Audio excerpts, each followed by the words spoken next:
அடுத்தது வந்து நாளைக்கு பாத்தீங்கன்னா இது எஸ் சந்திரசேகர் அவர்களோ சோபா அவர்களோ 2 பேரும் வந்து மகன் மேல கம்ப்ளைண்ட் கொடுக்கறதுக்கு வாய்ப்பு இருக்கு. அடுத்து சஞ்சயோ அல்லது வந்து அவங்க பொண்ணோ இவங்களும் வந்து கம்ப்ளைண்ட் கொடுக்கறதுக்கு வாய்ப்பு இருக்கு. ஏன்னு கேட்டீங்கன்னா இந்த சூழ்நிலையில எதுவுமே நடக்கும். நீங்க நினைச்சீங்களா அப்பாவும் மகனும் 2 பேரும் பிரிஞ்சு போய் ஒருத்தர் மேல ஒருத்தர் கேஸ் கொடுப்பாங்கன்னு நீங்க நினைச்சீங்களா? இல்ல ஒரு முன்னாள் முதலமைச்சரா இருந்தவர் இந்நாள் முதலமைச்சர் கூட போய் ஜாயிண்ட் ஆகுவாரு அப்படின்னு நீங்க நினைச்சீங்களா? இல்ல ஒருத்தனை அழிக்கணும் அப்படின்னு நினைச்சிட்டு ஒரு கட்சி ஆரம்பிச்சவரு அந்த கட்சியிலே போய் கூட்டணி வச்சாரு. இதெல்லாம் நீங்க எதிர்பார்த்தீங்களா? எதுவுமே எதிர்பார்க்க முடியாது. ஏன்னு கேட்டீங்கன்னா நேத்து வரையிலும் நாங்க வந்து அந்த அவரோடு சேர்ந்தனா நான் தூக்கு போட்டு செத்துருவேன்னு சொன்னவர் போய் அதே கட்சியில சேர்ந்தாரு. அதை நீங்க நம்புலீங்களா? எதையுமே நம்ப முடியாது. ஏன்னு கேட்டீங்கன்னா இந்த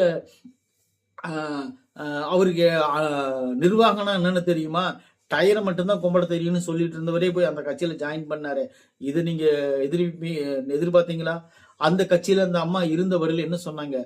மோடியா லேடியா தமிழ்நாட்டுல தாமரை வளர விடமாட்டேன்னு சொல்லிட்டு அந்த அம்மா கட்சியே போய் மொத்தமாவே அவங்களோட சேர்ந்தாங்களா? இதெல்லாம் எதிர்பார்த்தீங்களா? எதையுமே எதிர்பார்த்திருக்க முடியாது. ஏன்னு கேட்டீங்கன்னா எதிர்பார்க்காததை எதிர்பாருங்கள் அப்படின்னு சொல்லிட்டு தான் சொல்றாங்க.